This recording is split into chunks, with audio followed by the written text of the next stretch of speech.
Buenas tardes, doctores. A los que están viendo la grabación, vamos a continuar con la segunda parte de infección de las vías urinarias.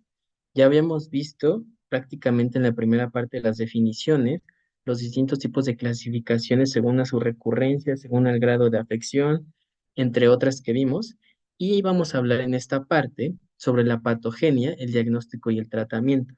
Prácticamente, en la fisiopatología de una infección de las vías urinarias está ligada a algo, doctores, que es el desequilibrio entre la virulencia de nuestro patógeno y la resistencia o todos estos mecanismos de defensa que va a tener nuestro organismo. Es por eso que se dice que tenemos una tríada, que es la entrada de la bacteria en nuestro organismo a través, por supuesto, de nuestra uretra, los factores patogénicos bacterianos, que son todos estos factores de virulencia que va a tener la bacteria, y los factores de susceptibilidad del huésped, como por ejemplo, inmunodepresión, que mi paciente sea femenina porque está más corta la uretra, que tenga incontinencia urinaria y por eso esté teniendo este proceso infeccioso, etcétera, ¿vale?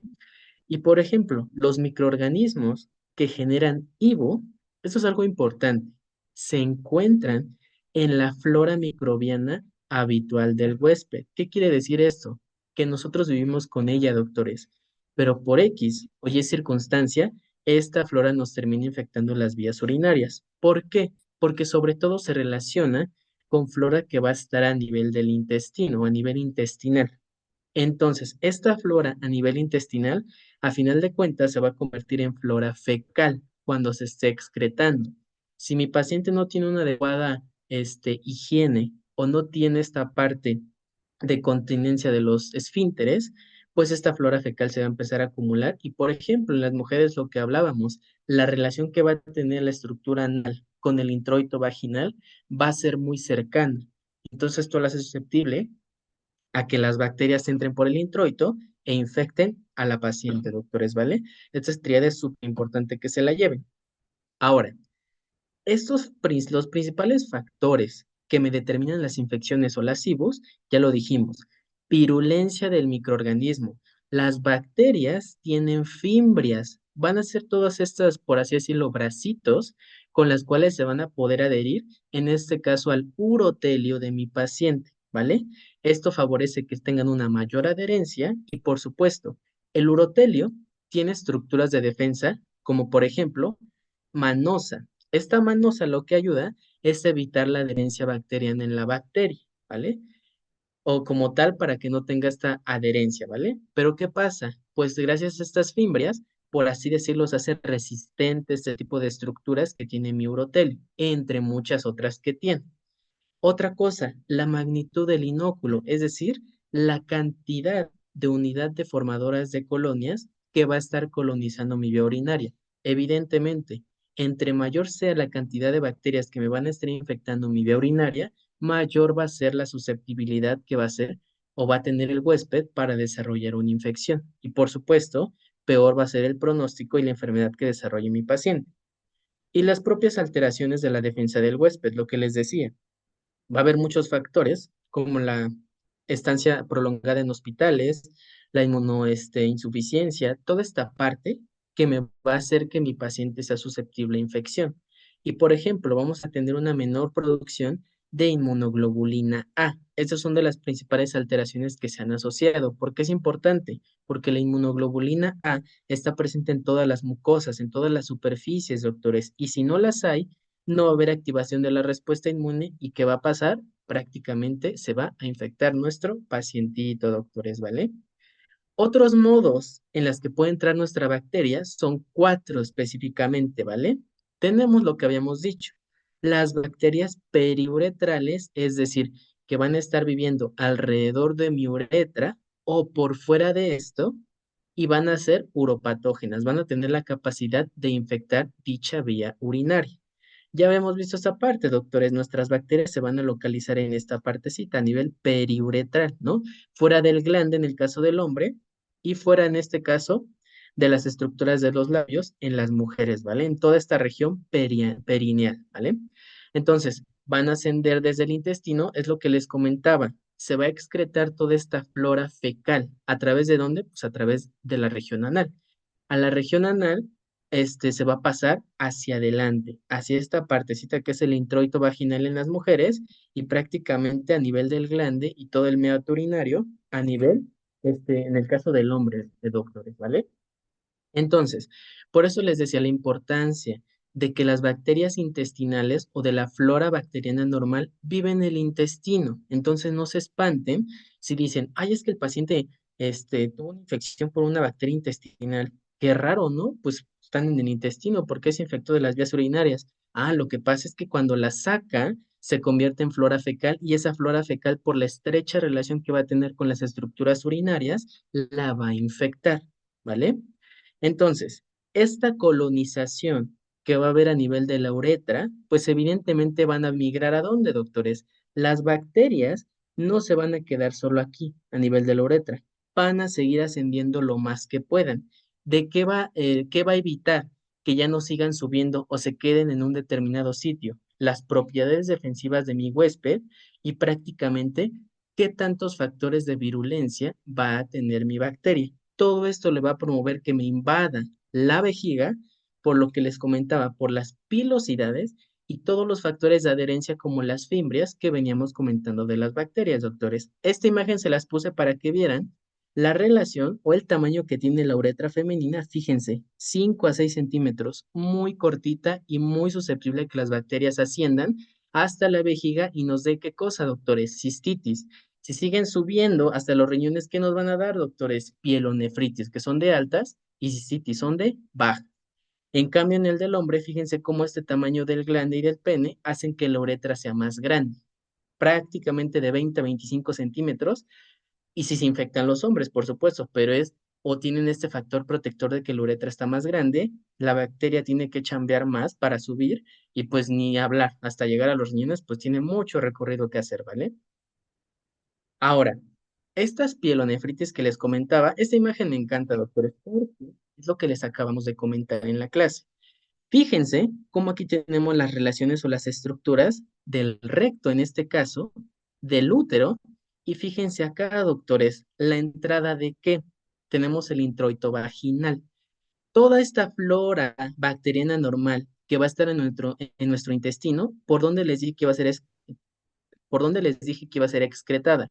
A través del recto y se va a convertir en flora fecal. Fíjense cómo todas estas bacterias van saliendo y fíjense la estrecha relación que tiene el recto con la estructura de la mujer, que es la vía urinaria. Prácticamente caminando, fíjense cómo pueden llegar hasta acá y ascender.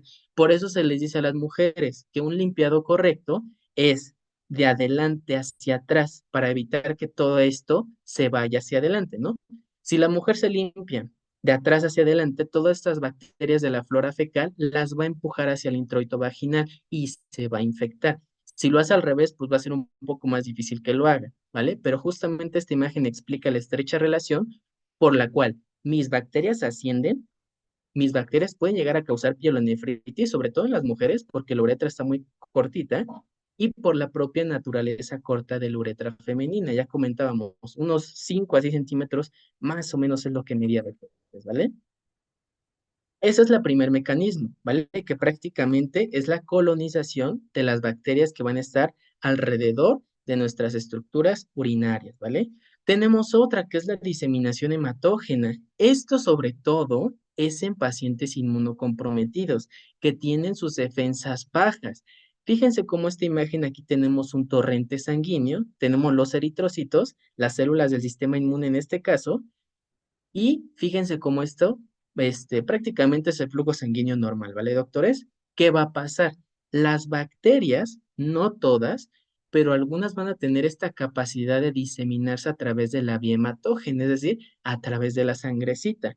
Doctor, ¿pero qué bacterias? Ah, si te estoy diciendo que son pacientes inmunocomprometidos, ¿a qué te sonaría? Efectivamente, a estancias hospitalarias, como por ejemplo Staphylococcus aureus, levaduras, es decir, honguitos, como por ejemplo Candida albicans y Mycobacterium tuberculosis.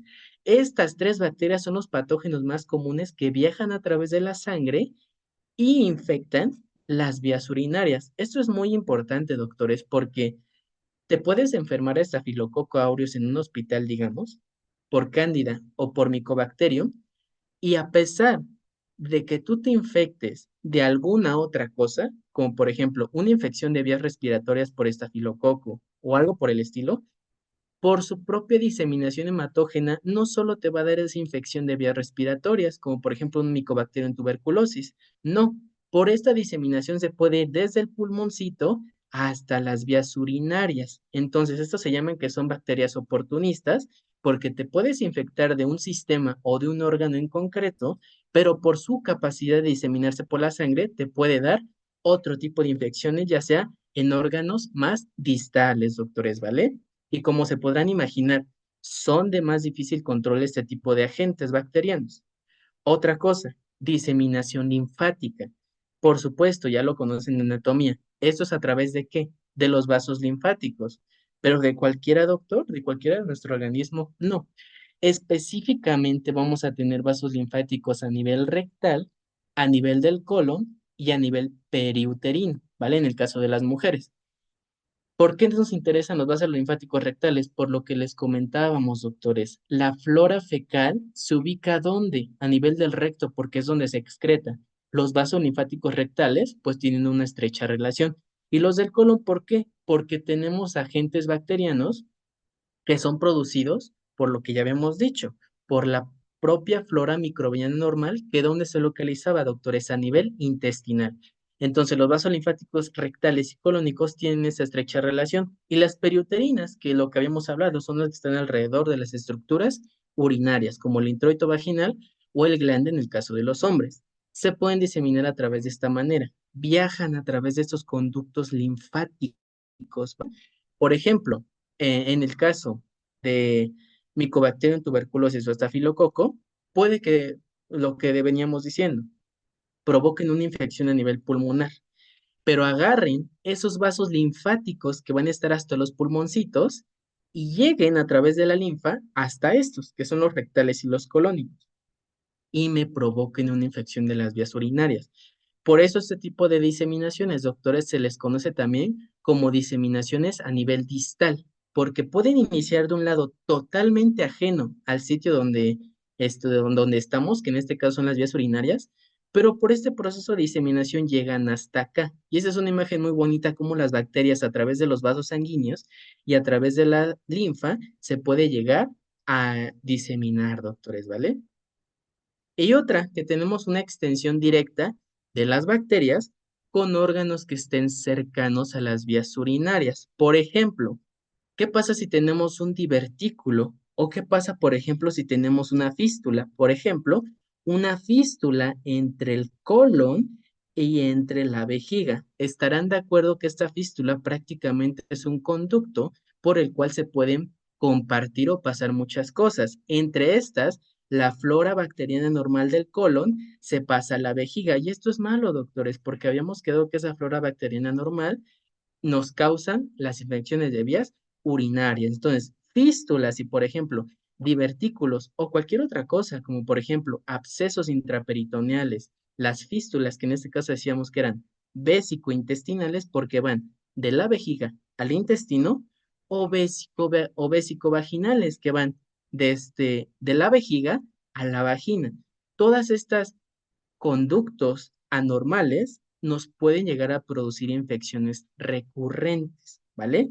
Entonces, esto es importante porque es otro método por el cual se puede diseminar la infección, ¿vale? Que tengamos una fístula a nivel del intestino y que se transmita hasta la vejiga o divertículos o abscesos, todo aquello que me puede llegar a producir un proceso infeccioso, doctores, ¿vale?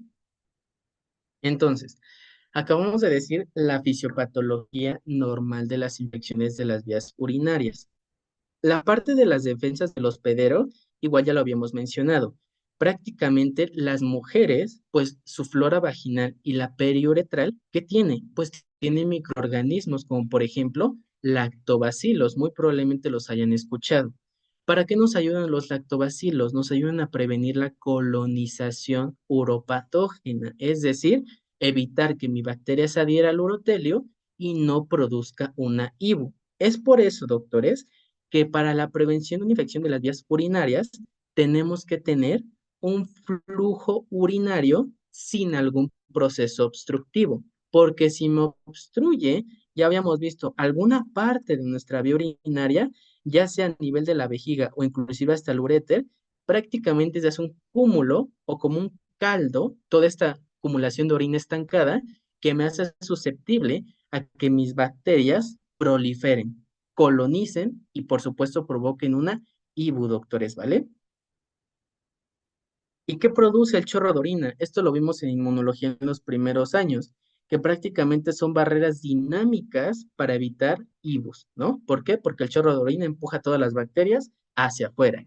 Y estos son géneros de microorganismos a los que se está asociado la flora vaginal en mujeres sanas. Si se fijan, muchos de estos son los que me llegan a producir IBUs. Es por esto que debemos de tener un estado de homeostasis, doctores, ¿vale? Para que no se produzca esta parte. Y las propiedades de la orina, doctores, esto es otra cosa importante. Recordemos que la orina tiene características específicas. Tiene urea, tiene ácidos orgánicos, etcétera, pero algo importante es el nivel del pH. ¿Por qué? Porque el nivel del pH inhibe el crecimiento bacteriano e inhibe la colonización bacteriana. Es por esto que se les recomienda o tenemos un pH muy ácido para evitar justamente esta parte. ¿Y qué pasa en mujeres con menopausia? Esta parte se va perdiendo por la deficiencia de los estrógenos y por eso verán en las rotaciones clínicas que a las pacientes con menopausia se les administra estrógenos a nivel tópico o de alguna otra presentación, pero se les tiene que dar estrógenos, ¿vale? Para que ya no se reseque esta parte a nivel vaginal, ¿vale? Entonces, justamente estos factores inhiben la adherencia bacteriana, ¿vale? Hay una proteína que se llama proteína de Tamm-Horsfall, la van a ver en neurología, pero lo importante de esta proteína es que la tienen especies, por ejemplo, de estafilococos, y esto me ayuda a inhibir el complemento. Ya lo verán más adelante, no es muy importante esta parte. Quiero que se queden con lo de las propiedades de la orina y que mantengan a sus pacientes con niveles de pH normales, que son en este caso pH ácidos, doctores, ¿vale? Entonces, ¿qué defectos en mi huésped me pueden llegar a producir una IBU? Que retenga orina, ya vimos por procesos obstructivos, que hay una estasis del flujo de la orina por la misma razón, doctores, ya sea por obstrucciones o por litos, como se conocen comúnmente, y por reflujos de orinas. Lo que veíamos, el reflujo vesicouretral, de la vejiga al uretra, ¿vale?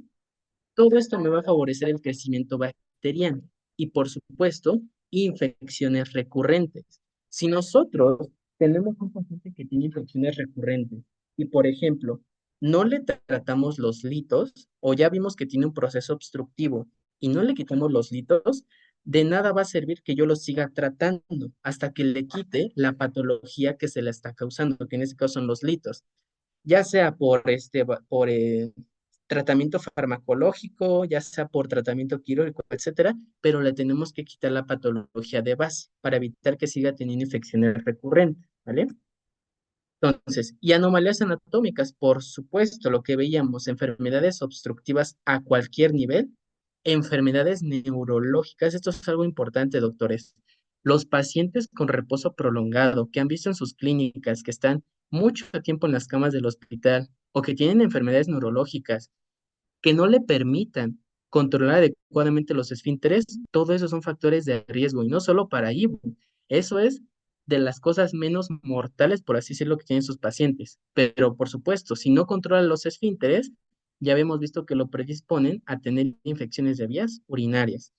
Enfermedades crónico-degenerativas como la diabetes, el embarazo, la presencia de cuerpos extraños, todos esos tres factores son muy comunes y sobre todo en la población mexicana. Las mujeres con diabetes y embarazo desarrollan una cierta susceptibilidad a IBUS. La diabetes tiene un mecanismo específico porque me daña prácticamente la inervación, me dañan los nervios, me causan neuropatías los procesos de diabetes, doctores, ¿vale? Y el embarazo lo que me causa es que tenga incontinencia, porque el útero me va a estar comprimiendo la vejiga. Prácticamente por eso son factores de riesgo. Lo de cuerpos extraños, esto lo van a ver en traumatología y ortopedia, ¿vale? Que van a ser estas micropartículas que se van a estar acumulando. Por ejemplo, imagínense un paciente que le pusieron una prótesis porque tuvo una fractura. Y en esta prótesis ya hay biopelículas, es decir, en la propia prótesis, doctores, las que ustedes conocen, por ejemplo, los tornillos que les ponen a los pacientes cuando se fracturan, puede llegar a albergarse bacterias. Y las bacterias son tan formidables que se esconden, empiezan a formar capitas. Aquí está la bacteria. La bacteria forma capas y capas y capas y capas hasta que llega un punto que el sistema inmune no la reconoce. Y esto es importante porque gracias a esto se puede llegar a infectar, por ejemplo, una endoprótesis por estas biopelículas que se enferman, que se forman, perdón, a nivel de estas estructuras que son los cuerpos extraños, que son las prótesis, ¿no? De un paciente. Es por eso que se tienen que esterilizar bien, doctores, y se tiene que tener una técnica quirúrgica sumamente estricta para evitar este tipo de cuestiones. Es lo que les decía. Llega la bacteria, se adhiere a la superficie, que son, la superficie en este caso son endoprótesis, digámoslo, doctores, ¿vale? La bacteria, ¿qué va a empezar a hacer? Va a empezar a formar matriz extracelular. ¿Para qué? Para prácticamente engañar a mi sistema inmune. Mi bacteria, si se fijan, queda hasta acá abajito. Y fíjense, todo lo que le está poniendo de la matriz extracelular, hasta prácticamente ser irreconocible por el sistema inmune y llega un punto en que se va a desprender, va a salirse y va a causar un proceso infeccioso. Es la importancia de esto, doctores, ¿vale? En todas las prótesis, doctora, tenemos el riesgo de que se produzca un proceso infeccioso. Lo, el material, lo que usted comenta del titanio, sobre todo les confiere mayor durabilidad a los pacientes, pero no los hacen exentos a que tengan un proceso infeccioso. De hecho, a cualquier paciente con prótesis, bueno, no es tema de la clase, se les tiene que poner anticoagulantes y se les tiene que poner tratamiento profiláctico con antibióticos para evitar, por ejemplo, osteomielitis, que son infecciones a nivel de los huesos o cualquier otro proceso infeccioso que haga que mi prótesis no sirva y se le tenga que quitar. Pero sí, doctora, lo de titanio, que sea, inclusive hay una de tungsteno, todo eso, doctora, es para la durabilidad. Perfecto, doctora. Entonces, pues también tenemos propiedades del epitelio que prácticamente lo que quiero que se queden del urotelio, no quiero que se aprendan todo lo que expresa, que receptores TLR, que no sé qué. Quiero que entiendan que el urotelio son tejidos dinámicos, secretan cierto tipo de sustancias para evitar la adherencia de las bacterias. Y el urotelio, recuerden, tiene una zona de transición que hace que el epitelio se agrande para albergar mayor cantidad de orina y se vuelva a ser chiquito para cuando ya toda esta orina se salió. Es decir, tiene capacidad de distensibilidad. Y aparte de eso, es capaz de activar a las células del sistema inmune, doctores, a los neutrófilos y a las células polimorfonucleares, que prácticamente son células del sistema inmune, doctores, ¿vale? Todo esto me ayuda, ¿por qué? Porque en cuanto detecta algo este urotelio, ¿qué hace? Opsonización. En otras palabras, manda a traer a los macrófagos. El urotelio tiene la capacidad de pegarle anticuerpos a la bacteria. Prácticamente es la opsonización, ¿no? El marcaje, pegarle anticuerpos a la bacteria y llega el macrófago y que haga opsonización, se la coma, se la devore y la destruye, ¿vale? Haga fagocitosis. Entonces el urotelio es súper importante, doctores, ¿vale? Por eso lo tenemos que mantener íntegro en nuestros pacientes. Y por ejemplo, algo que nos ayuda a prevenir o a limitar la infección en este tipo de pacientes van a ser los riñoncitos. Si el paciente no tiene daño celular a nivel del riñón, es algo bueno. ¿Por qué? Porque los riñones, doctores, también producen anticuerpos y son específicos. ¿Para qué? Estos anticuerpos los excretan a través del suero y a través de la orina. ¿Y esto por qué es importante? Prácticamente el riñoncito, cuando detecta algo hasta acá arriba, produce anticuerpos y le dice al urotelio, ahí te van. Se los avienta y el urotelio lo que hace es pegárselos a la bacteria. ¿Y qué va a hacer el macrófago, doctores? Se lo va a tragar. Y ya con eso forman un complemento para evitar infecciones de vías urinarias. Pero ¿qué pasa, por ejemplo, con un paciente que ya tiene cicatrices a nivel renal? Ya no va a hacer este proceso de opsonización de manera adecuada, ¿vale? O por ejemplo, si mi paciente ya está enfermo de los riñones, me puede llegar a conducir a que desarrolle preeclampsia en el caso de las mujeres embarazadas o insuficiencia renal en su defecto, ¿vale? Esto de la flora femenina ya se los platiqué, doctores, que está compuesta de lactobacilos y prácticamente todos estos van a ser defensas contra la colonización de las bacterias, doctores, ¿vale? Y los propios cambios en el envejecimiento. Todos estos se asocian a una mayor susceptibilidad a tener infecciones de las vías urinarias, ¿no? Como por ejemplo, lo que les veníamos comentando, la menopausia en el caso de las mujeres, se desarrolla a resequedad vaginal. Esta resequedad vaginal hace que el pH ya no sea ácido, sino que sea básico, ¿vale? Aumenta el pH y esto hace más susceptible a que la bacteria no inhiba su adherencia bacteriana, ¿vale? Y fíjense, la próstata, doctores, también es un factor protector en el caso de los hombres. ¿Por qué? Porque la próstata secreta líquido. Este líquido que va a contener zinc. El zinc, doctores, se ha visto en estudios que previenen las infecciones de vías urinarias en los hombres. Pero, ¿qué pasa, por ejemplo, cuando tenemos hiperplasia prostática benigna? Esta esta secreción a nivel prostático disminuye. Si ya no tengo el zinc, que supuestamente me ayuda para que mi bacteria no se adhiera en los hombres, ¿qué va a pasar? Pues lo hace más susceptible. ¿Y esto con qué se asocia, doctores? Con cambios en la edad. Entonces, a grandes rasgos, menopausia en las mujeres, hiperplasia prostática en los hombres. Punto, es lo que quiero que se lleven ahorita, ¿vale? Ahora, ya vimos lo de la fisiopatología. Si se fijan, es muchísimo, pero era importante que lo viéramos. ¿Cómo puedo obtener toda esta parte o todas estas muestras de orina en mi paciente? Vamos a tener diversos métodos. Vamos a tener bolsas colectoras de orina. Son estas, doctores, ¿vale? Cuando estén en sus rotaciones o en los hospitales, a nosotros nos tocó que nos pidieron sacar orina de esta bolsita. Si se fijan, aquí tiene algo que le jalas y sale la orina, ¿vale? Estas bolsas colectoras de orina, ¿cuál es el problema? Tienen altas tasas de contaminación y tienen mucha incidencia de falsos positivos. Es decir, con cualquier cosita, doctores, esto se me contamina y ya no sirvió para nada, ¿vale?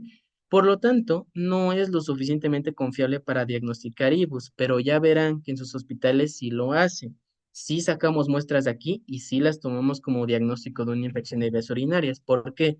Pues porque no tenemos ni tiempo, no tenemos ni recursos y no tenemos materia. Prácticamente es por eso, pero no se debería de tomar porque tiene alta tasa de contaminación.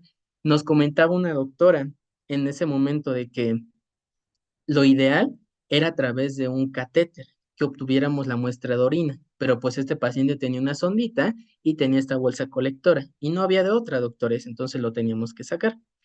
Estas muestras, por lo que les dije, nunca deben enviarse para realizar urocultivos, es decir, para determinar agentes patógenos, porque no son confiables, tienen mucha contaminación. Pero sí lo hacemos, doctores, ¿vale? ¿Qué es la ventaja? Pues que es simple y que no es invasiva, porque si ya tienes onda, solo le conectas el canalito, pues acá la bolsa y ya sin problemas, pero pues no se debería de hacer para urocultivos. Entonces, ¿qué otra cosa tenemos, doctor? Ah, tenemos cateterismos, ¿vale? Vesicuretrales, es decir, sondas vesicales. En este caso de la sonda, pues suele ser la técnica de elección. A todos los pacientes en hospitales muy frecuentemente les ponen sondas. Para X o Y motivo siempre traen una sondita el paciente. Son sencillas, mínimamente invasivas, sí duelen, por supuesto, pero a comparación de abrirlos o algo así, pues es mínimamente invasivo y tienen tasas de contaminación más bajas, ¿vale? Esta orina que se obtiene a través de las sondas que ya vieron en cirugía, se dice que tiene una sensibilidad hasta del 95% y una especificidad del 99%, ¿vale? ¿Qué quiere decir con esto? Que la sonda vesical para obtener muestras de orina es buena. Suele ser la técnica de elección. Doctor, ¿y es la técnica más limpia o más aséptica para hacerlo? No, pero sí es la de elección porque es fácil, mínimamente invasiva y tiene tasas de contaminación muy bajas. Quédense con esta parte, chicos, ¿vale? Ahora, ¿qué otros métodos más limpios tenemos? Ah, por ejemplo, tenemos punciones suprapúbicas, como en este caso, fíjense, la bebé debe de tener menos de un año y fíjense cómo le están haciendo la punción. Es el método más sensible para obtener una muestra de orina sin contaminación. Pero ¿qué pasa, doctores? Pues no a todos los pacientes se les hacen punciones suprapúbicas, menos porque en los hospitales no tenemos ultrasonidos guiados para poder hacer la punción, porque qué tal si le damos algún plexo nervioso aquí a nivel suprapúbico o alguna arteria. Por eso todos estos o todas estas técnicas se tienen que hacer guiado por ultrasonido, doctores, ¿vale? Por estos que tienen en las manitas y no sé si han visto, pero luego el doctor tiene una mano con un instrumento acá y tiene la aguja acá. Ah, pues el que tiene la mano izquierda es el ultrasonido portátil, ¿vale? Ultrasonido guiado para localizar la vejiga. Desventajas, invasivo y muy doloroso. Esto es reservado casi en la totalidad de los casos para neonatos y para lactantes. ¿Por qué? Porque no le vas a meter la sonda a un niño recién nacido. ¿Por qué? Pues porque hay mucho riesgo de complicación, doctores, muchísimo. Entonces, para evitar esta contaminación, porque aparte, pues los bebés orinan y hacen el baño muy frecuente, toda esta flora perineal la tienen acá, doctores. Y aunque tú le limpies y aunque tú le limpies, ¿qué va a pasar? Te va a volver a hacer el bebé. Entonces, por eso se hacen punciones suprapúbicas. Son muy confiables, es el método más sensible para el muestra de orina, pero son invasivas y muy dolorosas, doctores, ¿vale? Y justamente aquí les traje este cuadrito que resumen perfectamente. La recolección suprapúbica, el cateterismo vesical o la sonda vesical, y tenemos los valores en varones y en mujeres, doctores, ¿vale? Si se fijan, quiero que recuerden esto. Si yo les dije que la suprapúbica es el método más sensible y que menos contaminación tiene, y fíjense, el cateterismo en la zona vesical yo les dije, sí es muy confiable y todo, pero no es el más sensible y el más limpio. Fíjense cómo la punción suprapúbica con cualquier bacteria que ustedes encuentren en la punción suprapúbica, con eso se hace el diagnóstico de infecciones, doctores. Si se fijan, con que sea más de 1.000 unidades formadoras de colonias, se hace el diagnóstico. Y ustedes dirán, ¿pero qué no eran mayor de 100.000 unidades formadoras de colonia? Sí, sí son. Pero eso es por esto, doctores, por las bolsas colectoras de orina. ¿Por qué necesitamos 100.000 unidades formadoras de colonia en esta? ¿Y por qué solo necesito 1.000 en esta? Ah, es que la punción es limpia. Literal, picas y sacas de donde está. ¿Y qué pasa con la bolsa? Con cualquier cosa se te puede contaminar. ¿Qué tal si la enfermera que estaba poniendo la sonda o cualquier otra, el doctor de guardia, no sé, llegó a contaminarla? Pues por eso necesitamos mayor sensibilidad y aumentamos el recuento de bacterias, porque es una alta tasa de contaminación. Por eso necesitamos 100.000 unidades formadoras de colonia acá y, por ejemplo, aquí necesitamos menos, ahorita les voy a decir cuántas en las ondas vesicales, pero aquí, doctores, con cualquier rastro de bacteria que haya o que exista, te está diciendo que sí hay infección. ¿Por qué? Porque es el método más limpio y más sensible, ¿vale? Y fíjense en la zona vesical, aquí, doctores, a mayor número de unidades formadoras de colonias tengamos, mayor va a ser la sensibilidad. Entre menos tengamos, pues por supuesto va a ser menor. 10 a la 5, ¿cuánto es? Pues 100.000 unidades formadoras de colonias. Va a tener un 95% de probabilidad de infección, ¿vale? Y así se van, doctores, con 10.000, con 1.000, con menos de 1.000. Entre más tengas, mayor recuento tengas, mayor va a ser la probabilidad de infección. Pero fíjense, aquí necesitamos muchísimo más recuento que acá, por lo que les dije, esta es limpia y esta es más sucia, ¿vale? Y no solo eso, en varones y en mujeres cambia la cosa. En varones, con que tú tengas 10 a la 4, que prácticamente son como 10.000 unidades formadoras de colonias, puedes llegar a sospechar de un proceso infeccioso. Pero fíjense en las mujeres, esto lo maneja esta tabla. Aparentemente tienes que sacar varias muestras que te den las mismas, prácticamente las mismas unidades formadoras de colonias para hacer el diagnóstico. Es decir, tienes una paciente femenina, le hiciste un urocultivo, le hiciste exámenes generales de orina y tal, y te salió en una muestra 10.000 unidades o 100.000 unidades formadoras de colonias, lo que te dice este cuadro es, ok, está bien, pero la tienes que repetir para que te dé mayor sensibilidad y tengamos mayor probabilidad de infección. Ahora, si me preguntan, ¿lo hacen realmente en un hospital o en la práctica clínica diaria? No. En cuanto tú veas mayores de 100.000 unidades formadoras de colonias o que tú veas muchas unidades formadoras de colonias, prácticamente ya hacemos el diagnóstico, doctores, porque no lo vamos a estar repitiendo 3 veces la prueba para que nos dé el 95%. O sea, eso no se hace, pero es bonita esta tabla porque te resume bien cuántas unidades formadoras necesitas y la probabilidad de un proceso infeccioso. Aquí les dejo otro, doctores, que prácticamente es la bolsa, lo que les decía, más de 100.000 para hacer el diagnóstico.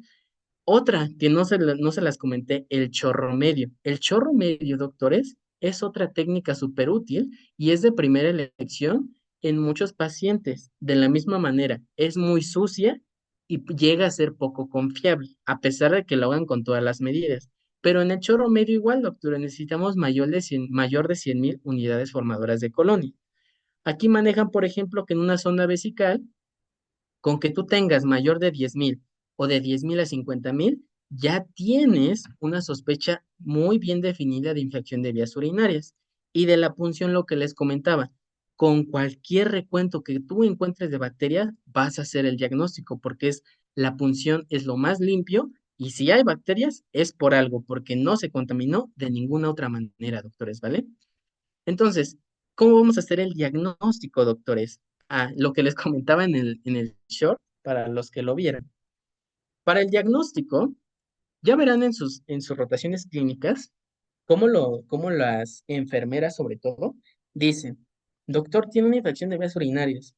Y tú le preguntas, ¿por qué? Es que tiene bacterias en orina, doctor. No, ya tiene infección. No, las bacterias en orina en ausencia de otros, como por ejemplo nitritos, esterasas, tenemos igual, por ejemplo, leucocitos, no te hace el diagnóstico de una IVO. ¿Por qué? Porque si solo encuentras bacterias o presencia de bacterias abundantes en el ego y no tienes otra cosa positiva, muy probablemente es una muestra contaminada. Ahora, ¿qué pasa? Imagínense que ustedes en su reporte les dicen esterasa leucocitaria positiva, presencia de nitritos en la orina y múltiples bacterias o bacterias abundantes. Aquí cambia la cosa, porque ya te está diciendo que tienes la esterasa, nitritos y las bacterias. Pero si tú tienes un solo dato, por así decirlo, de manera autónoma o únicamente solo un dato, no te guíes mucho de una IVO. Ahora, no solo tienes el ego, también tienes que el examen físico y toda la anamnesis. Les cambio el caso, doctores. Imagínense que a ustedes les llega un paciente que tiene bacterias o muchas bacterias abundantes en el ego y su paciente tiene síntomas de vías urinarias. Ahí cambia la cosa porque tanto el ego como tu paciente te está diciendo que sí. Ahí ya me haces el diagnóstico, porque tu paciente la presentación clínica es que sí, y no es una bacteriuria sintomática, porque si fuera una bacteriuria sintomática, pues no tendría síntomas el paciente, ¿vale? Solo tendría bacterias en orina. Entonces, lo que quiero que entiendan es que van a estar jugando con esta parte. No va a haber algo definitivo así como de, tienes esto, ya, hazlo el diagnóstico. Complementen el ego y las manifestaciones clínicas y la anamnesis de su paciente, ¿vale? Si ustedes me preguntan, o si le preguntan a la tablita, ¿cuáles son más específicos? Esterasa leucocitaria, nitritos, los leucocitos y las bacterias, ¿vale? ¿Qué son los nitritos? Los nitritos se producen, prácticamente son este, desechos que van a estar teniendo las bacterias por el propio metabolismo que van a tener, ¿vale? Prácticamente son desechos bacterianos son desechos bacterianos, punto. Los nitritos es eso, sobre todo de las gram negativas. ¿Y qué es la esterasa leucocitaria? Igual, son compuestos por la descomposición, en este caso, de los leucocitos en la orina. Si tengo leucocitos en la orina, ¿qué quiere decir? Pues que hay un proceso infeccioso, porque estoy excretando células del sistema inmune, estarán de acuerdo. Entonces, los nitritos y las esterasas juntos, fíjense que llegan a tener una sensibilidad hasta el 95%. Esto igual quiero que se lleven. Traten de tener estos datos en conjunto y no de manera aislada. ¿Qué me va a convenir? ¿Que tenga esterasa y nitritos o que solo tenga esterasa, pues que los tenga los dos, ¿no? Porque ya aumenta la sensibilidad. Entre más datos positivos ustedes tengan y más sea su impresión diagnóstica con el examen físico y la anamnesis de su paciente, van a tener el diagnóstico de IBU, doctores, ¿vale? Igual, la esterasa y los nitritos, si están juntos, son muy fiables, doctores. Aunado a esto, si les reportan que las unidades formadoras de colonia son 100,000 y ustedes le pidieron un chorro medio o una bolsa colectora de orina a su paciente, pues definitivamente ya está enfermo el paciente, doctores, ¿vale? Con eso hacen el diagnóstico. No necesitan más. Ya lo verán en sus rotaciones. Siempre pídanle a su doctor. Siempre de lo siempre pídanle. Me deja ver el estudio, me lo deja ver, me lo deja ver. Y poco a poco van a ir entendiendo más y van a ver cómo se reportan ese tipo de cuestiones, ¿vale? Y ya por último, tenemos el tratamiento que igual lo dimos en el short. ¿Qué le voy a dar a mi paciente con IVO? Esto se los va a dar la experiencia clínica que van a ir teniendo cada uno de nosotros. A grandes rasgos, ¿qué te puedo decir yo? Bueno, de primera línea, doctores, muchas bibliografías manejan la cefalexina, de segunda línea te manejan la nitrofurantoína y de tercera línea te manejan el trimetoprim con sulfametoxazol. Aquí tienen las dosis. En adultos, la cefalexina, por ejemplo, le das 250 miligramos diarios. El ciprofloxacino, por ejemplo, esto lo puedes manejar desde 250 miligramos diarios hasta 500 miligramos por día. Y el trimetoprim, por ejemplo, aquí lo maneja la bibliografía como 100 miligramos diarios. Y la otra opción terapéutica, la nitrofurantoína, de 50 a 100 miligramos diarios. ¿Hay un medicamento top o un medicamento que tú digas, se lo puedo dar a todos? No como tal, pero si nos fuéramos a uno de estos cuatro, el ciprofloxacino es el que mayor rango o espectro contra las gram positivas y gram negativas tiene, y además, doctores, es uno de los principales medicamentos utilizados en pacientes en geriatría, es decir, en adulto mayor. ¿Qué pasa, por ejemplo, con el trimetoprim con sulfametoxazol? El trimetoprim con el sulfametoxazol ya no se utiliza, doctores, realmente. Tiene muchísimas reacciones adversas, muchísimas, doctores, tanto en el embarazo como en los niños y sobre todo en el paciente adulto. No se utiliza este tipo de medicamentos del trimetoprim con sulfametoxazol. Hay mejores medicamentos que empezar con este, doctores, como por ejemplo la cefalexina, todas estas partes de las cefalosporinas son mejores, doctores, ¿vale? Para iniciar un tratamiento, por ejemplo, en adultos. Pero les digo, inclusive, por ejemplo, la nitrofurantoína, doctores, esta ha tenido también una relevancia en los últimos años porque les ha ido bien a los pacientes. Estas tienen buena actividad, por ejemplo, contra las bacterias gram negativas, ¿vale? Estafilococos, enterococos, toda esta parte, doctores. Esta igual es una muy buena opción terapéutica, la nitrofurantoína. Pero ¿de qué va a depender? De lo que tengamos, si mi paciente es alérgico o no a alguna cosa, el tipo de infección de vías urinarias que tenga mi paciente y por supuesto las características de mi paciente. ¿Es embarazada? ¿Es niño? ¿Es adulto mayor? ¿Es adulto joven? ¿Tiene malformaciones? Todo eso, doctores, se los va a ir dando la práctica médica. Lo que quiero que se queden en esta clase son con estos cuadritos que digan, ah, ok, ya me dijo que la cefalexina, el ciprofloxacino, el trimetoprim y la nitrofurantoína prácticamente son los cuatro que se pueden llegar a utilizar. Ya luego yo con la experiencia que vaya tomando voy a decidir cuál de ellos utilizo. Pero les digo, si ustedes me dijeran uno de estos cuatro, el ciprofloxacino sería el de elección, junto con la nitrofurantoína inclusive, doctores, ¿vale? Y en los niños aquí tenemos igual, hay cambios, no tantos, pero sobre todo a nivel de las dosis, ¿vale? ¿Por cuánto tiempo los podré llegar a dar? En el embarazo.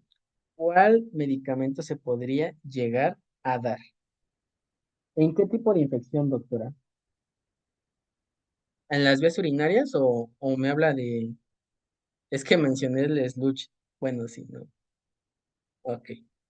Por ejemplo, en el caso de las embarazadas, se les puede llegar a dar ciprofloxacin, ¿vale? El ciprofloxacino tiene un amplio espectro, como les comentaba, y puede llegarse a dar en esos estadios del embarazo, pero igual. Eso se tiene que valorar, doctora, porque ¿qué? Tenemos algo que se llaman bacteriurias asintomáticas. Tenemos que diferenciar de una bacteriuria asintomática y de una infección de las vías urinarias.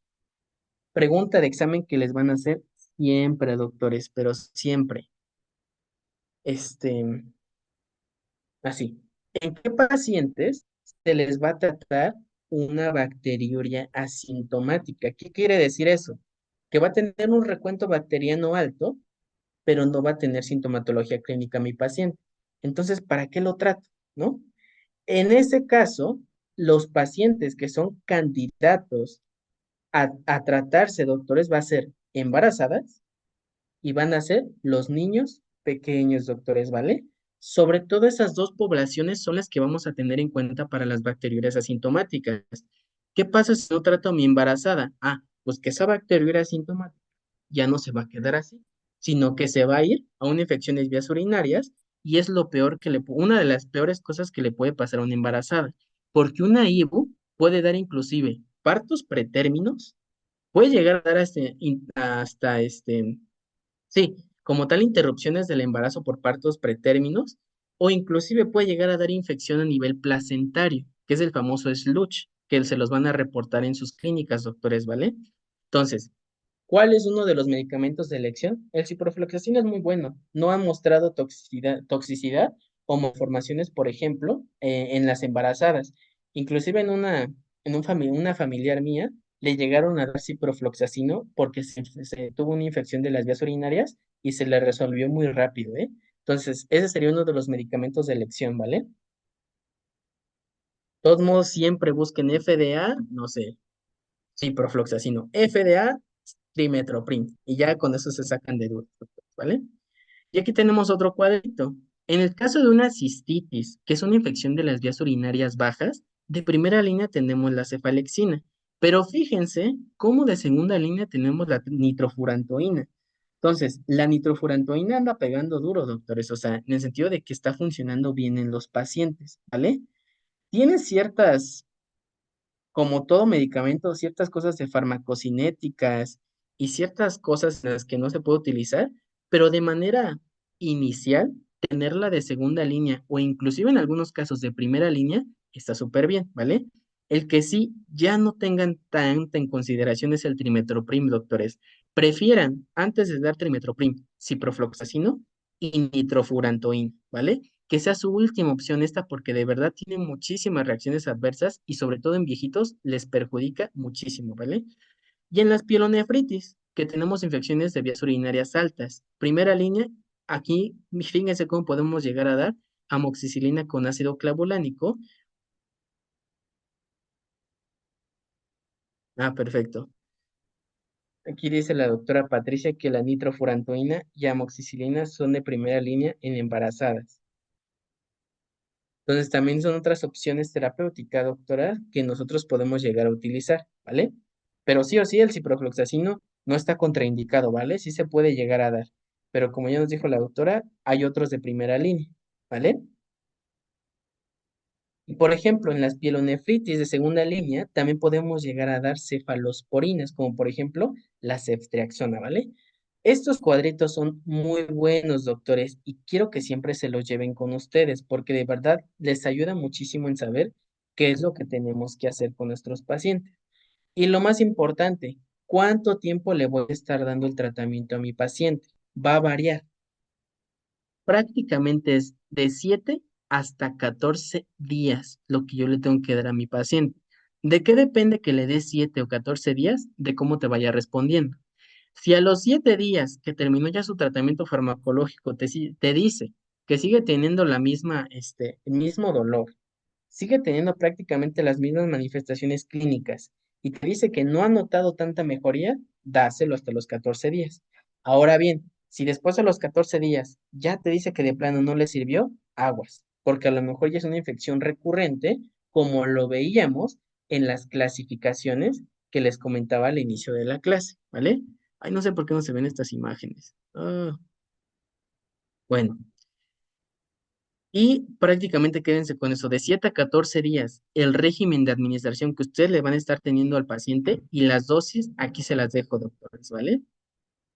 Esto es lo que ya les dije, prácticamente antes de dar un medicamento tenemos que considerar aspectos del patógeno, es decir, a qué fármaco es susceptible mi bacteria, los factores del paciente, si tiene alergias, si tiene enfermedades subyacentes, si tiene tratamientos previos, si ya está hospitalizado, ya está en su casa, si está embarazada, como lo comentaba la doctora, etcétera. Y el sitio de infección, si es vía urinaria alta o si es vía urinaria baja.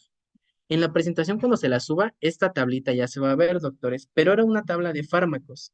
Son los fármacos que tenemos de tener en consideración, por ejemplo, en enfermedades hepáticas y en enfermedades renales, pero se las comparto y ya se va a ver mejor, porque inclusive aquí tampoco se ve, ¿vale?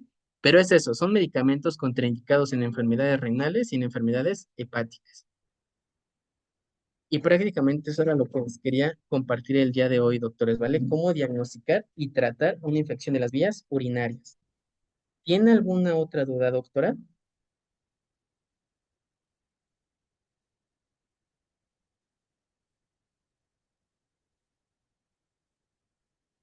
Perfecto, doctora. Igual ustedes, chicos, si tienen, llegan a tener alguna duda, sin problemas, pueden mandarnos un mensaje y se las respondemos, ¿vale? Espero que les haya gustado mucho la clase, doctora. Pues un placer volver a estar con ustedes.